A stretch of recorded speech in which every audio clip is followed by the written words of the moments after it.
Hello everyone. CBSE में आप लोगों को पता है इस बार से 20 मार्क्स का एमसीक्यू बेस्ड क्वेश्चन आने वाले हैं। तो ये सीबीएसई के स्कूल में रिसेंटली टेस्ट में आया हुआ क्वेश्चन है जो मैं आपसे डिस्कस करने जा रहा हूँ। अब सीबीएसई में आप लोगों को पता है 20 मार्क्स का एमसीक्यू बेस्ड क्वेश्चन जो आएगा तो इसे आप लॉन्ग प्रोसेस से सॉल्व नहीं करेंगे। आप देखिए इतने लंबे लंबे क्वेश्चन मैं कैसे 2 से 3 सेकंड में सॉल्व करने वाला हूँ।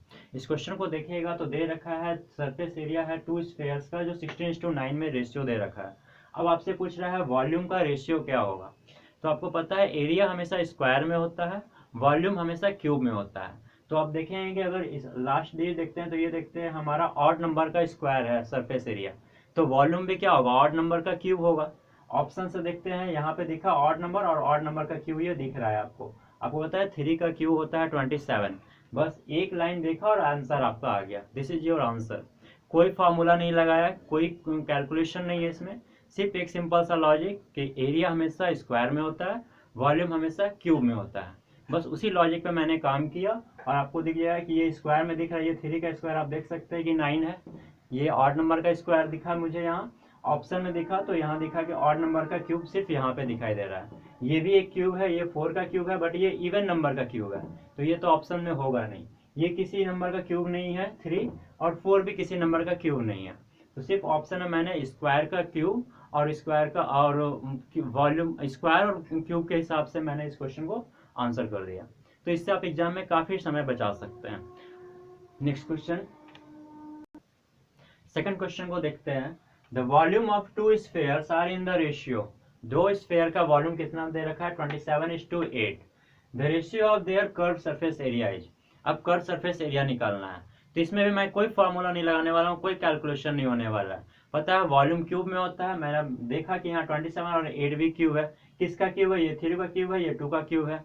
अब ऑप्शन देखना है कि इवन नंबर का क्यूब ये दे रखा है तो वॉल्यूम है, तो एरिया क्या होगा, इवन नंबर का स्क्वायर होगा। तो इवन नंबर का स्क्वायर मुझे यहाँ दिखता है, बस मैंने देखा सिंपल सा इवन नंबर का स्क्वायर और मेरा आंसर हो गया।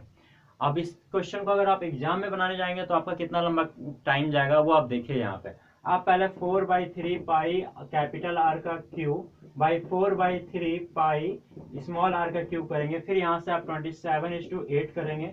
ये पाई पाई 4/3 कैंसिल हो जाएगा, पाई से पाई कैंसिल हो जाएगा। आर का क्यूब 27, जब इससे आप capital R by small R निकालेंगे तो 3/2 आएगा। यहाँ से केवल आपको कैपिटल आर मिला। फिर आप इसके लिए लॉन्ग प्रोसेस में आप क्या निकालेंगे कि स्क्वायर सरफेस एरिया का स्क्वायर निकालेंगे।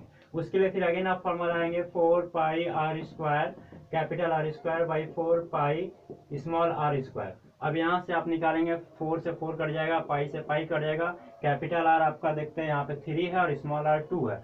इसका स्क्वायर जब आप करेंगे तो कैपिटल आर 3 का स्क्वायर दे देगा आपका 9, 2 का स्क्वायर दे देगा आपका 4। इतना लंबा प्रोसेस है, जब आप गुजरेंगे तब आपको ये आंसर मिलेगा। और इसका कोई शॉर्ट ट्रिक भी नहीं है, आपको क्लास 10th में इसके कोई शॉर्ट ट्रिक भी नहीं बताए जाएंगे। बट अगर आप मेरा एक वीडियो देख रहे हैं तो आपको सिंपल सा लॉजिक पता होगा कि वॉल्यूम क्या होता है, क्यूब में होता है। वो मुझे डायरेक्टली दिख जाएगा कि 3 का क्यूब है, ये 2 का क्यूब है। डेट मीन्स मेरा आर मिल गया, कैपिटल आर स्मॉल आर। अब मुझे बोल रहा है सरफेस एरिया का स्क्वायर, तो इस surface area that means area, area किस में होता है, हमेशा स्क्वायर में होता है। मुझे दिखाई दिया कि ये इवन नंबर का क्यूब था, इवन नंबर का स्क्वायर मेरे ऑप्शन ए में देखा, डायरेक्टली आंसर मैं टिक करूंगा। कोई फॉर्मूला नहीं, कोई कैलकुलेशन नहीं। और इस तरह से मैं अपना टाइम को एग्जाम में बचा सकता हूँ और ये टाइम में दूसरे क्वेश्चंस को बनाने में अपना टाइम को यूज कर सकता हूँ। Moving to the next question, this is question number 3। ये आप सभी को रिसेंटली एक ग्रिजली विद्यालय में ये क्वेश्चन आया हुआ है, उस क्वेश्चन को मैं आपसे डिस्कस कर रहा हूँ। देखिए ये क्वेश्चन को आप कैसे बनाएंगे और मैं कैसे इसे बताने वाला हूँ। The ratio of 2 spheres are is 8:27। 2 sphere का रेशियो कितना दे रखा है 8:27। If the small R and capital R the radii of spheres, then capital R minus small R is two R. अब कैपिटल आर माइनस आर और इस two small R का ratio मुझे निकालना है। तो पता है मुझे वॉल्यूम जो होता है वो क्यूब में होता है, तो जब वॉल्यूम क्यूब में होता है तो मुझे 8:27 दिख रहा है। ये मुझे यहाँ से मुझे डायरेक्ट दिखना चाहिए कि 2:3 जो है ये कैपिटल आर हो गया, ये स्मॉल आर हो गया। 3 मेरा कैपिटल आर है, स्मॉल मेरा 2 आर है। तो यहाँ पे क्या पूछ रहा है, capital R minus small R. तो 3 - 2 देखा 1, कहाँ कहाँ 1 दिख रहा है मुझे, ये ऑप्शन दिख रहा है, ये ऑप्शन दिख रहा है 1 है। ये तो होगा नहीं, ये तो होगा नहीं। अब दिख रहा है मुझे स्मॉल आर यहाँ से लेना है, तो स्मॉल आर इसमें मेरा क्या है 2 है। ऑप्शन में देखिए यहाँ पे 3 भी मिलेगा आपको, आप कंफ्यूज हो जाएंगे। लेकिन ऑप्शन 2 आपका राइट होगा क्योंकि स्मॉल आर के साथ पूछा था। अगर यही रेशियो आपका कैपिटल आर के साथ पूछता, capital R minus small R is two capital R पूछा होता, तो हम क्या लिखते हैं 1:3 लिखते, जो कि ऑप्शन बी है हमारा। लेकिन इसने स्मॉल आर पूछा है, इसलिए हम लोग डायरेक्टली 1:2 टिक करेंगे। मैंने अभी तक आपको कोई फॉर्मूला नहीं सिखाया, ना कोई लंबी कैलकुलेशन बताई, बस आपको वॉल्यूम और एरिया बेस्ड क्वेश्चन को बताया, जो कि 6-7 में बेसिक सिंपल सा ये तरीका है कि इस एरिया जो होता है हमेशा स्क्वायर में आता है, वॉल्यूम जो होता है वो क्यूब में होता है। इसी बेस पे मैं ये क्वेश्चन बना रहा हूँ। So moving to the next question, this is the fourth question. देखिए यहाँ पे, the ratio of 2 cylinders are in the ratio, 2 cylinder का रेशियो दे रखा है 2:3 दे रखा है, and their heights are in the ratio, height का रेशियो क्या देखा है 5:3 दे रखा है। The ratio of their volumes, अब उसका वॉल्यूम का रेशियो निकालना है। तो वॉल्यूम का रेशियो आपको पता है, निकालने के लिए हम लोग क्या करने वाले हैं, सबसे पहले देखेंगे यहाँ small R is two capital R. इसका वॉल्यूम निकालने के लिए हम लोग क्या करते हैं, एक सिंपल फार्मूला लगाएंगे, पाई आर स्क्वायर एच, फिर is two pi capital R square H, यहाँ H1 और H2 डिनोट कर लेते हैं। इतना करने के बाद फिर आप इसका लंबा कैलकुलेशन करेंगे, पाई का वैल्यू लिखेंगे या फिर पाई लिखेंगे, फिर R square then H1 again pi R square then H2। मैं ऐसा कुछ नहीं करने वाला हूँ, ना कोई फार्मूला लगाने वाला हूँ। सिंपल सा पता है कि जब इसका वॉल्यूम निकालना है तो पाई आर स्क्वायर एच हो रहा होता है, तो स्मॉल आर मेरा यहाँ पे क्या है 2 है, 2 का स्क्वायर क्या होता है 4 इंटू, इसमें h कितना है 5 है, 4 इंटू 5 मेरा क्या देगा 20 देगा। मैं जिस भी ऑप्शन में 20 देखूंगा मेरा वो आंसर हो चुका होगा। यहाँ पे 20 है नहीं है, यहाँ पे 20 है, बस ये मेरा आंसर हो जाएगा। यहाँ पे 20 नहीं है, यहाँ पे 20 नहीं है। तो इससे आप क्या देखते हैं कि कितने कम टाइम में आप इस क्वेश्चन को सॉल्व कर सकते हैं। वन मोर तरीका इसको देखने का है कि सिंपल से देखेंगे कि यहाँ मेरा h क्या है वो 5 में है, तो जो मेरा एरिया आएगा भी वो 5 का मल्टीपल्स ही होगा, क्योंकि 5 को किसी भी चीज से मल्टीप्लाई किया जाए, 5 को 11 से किया जाए तो 55, 5 को 110 से किया जाए तो 5, जिससे भी आप मल्टीप्लाई करेंगे वो 5 का मल्टीपल्स तो होगा ही होगा। तो ये 5 का मल्टीपल्स तो है नहीं, 27 तो आता ही नहीं है 5 के टेबल में। 20 को देखते हैं तो हाँ ये 5 के टेबल में 4 टाइम्स में आता है, ये आंसर हो सकता है। नेक्स्ट चेक करेंगे, 9 तो आता ही नहीं है 5 के टेबल में, अगेन इसमें 4 ऑप्शन दे रखा है तो 4 तो आता ही नहीं है 5 के टेबल्स में। तो मैंने 5 का मल्टीपल, क्लास 3 और 4 क्लास की ये पढ़ाई है 5 के मल्टीपल, मैं उस चीज को यूज करके ये क्लास 10 का क्वेश्चन सॉल्व कर रहा हूँ, जिसमें किसी फॉर्मूले की जरूरत नहीं पड़ी मुझे। मैंने देखा h मेरा 5 है, डेट मींस इसको किसी से भी मल्टीप्लाई कराऊंगा तो 5 से तो वो मल्टीपल होगा ही, सीधा ऑप्शन देखा 5 से मल्टीपल 1 है और मेरा आंसर हो गया।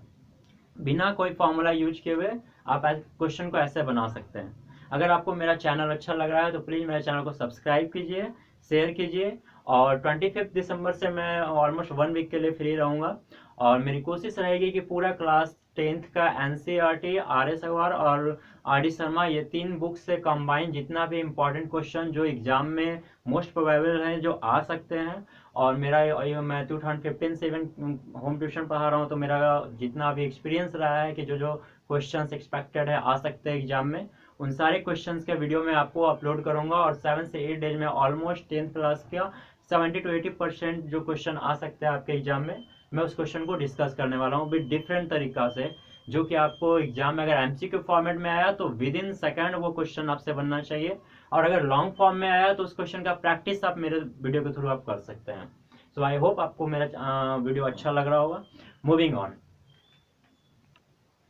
अब जो क्वेश्चन आपके सामने है वो देखिए, if the volumes of a cube is 1728 centimetre का क्यूब, वॉल्यूम दे रखा है 1728 सेंटीमीटर का cube, the length of its edge is equal to, इसका लेंथ निकालना है मुझे एज का, एज या साइड का, अगर आपको साइड निकालना है इसका, मुझे कोई फॉर्मूला नहीं पता, मुझे ये भी नहीं पता कि ये किसका क्यूब है, मुझे क्यूब भी नहीं पता, बट मुझे एक चीज पता है कि 2 का क्यूब अगर मैं करता हूं तभी ये 8 देता है मुझे लास्ट में।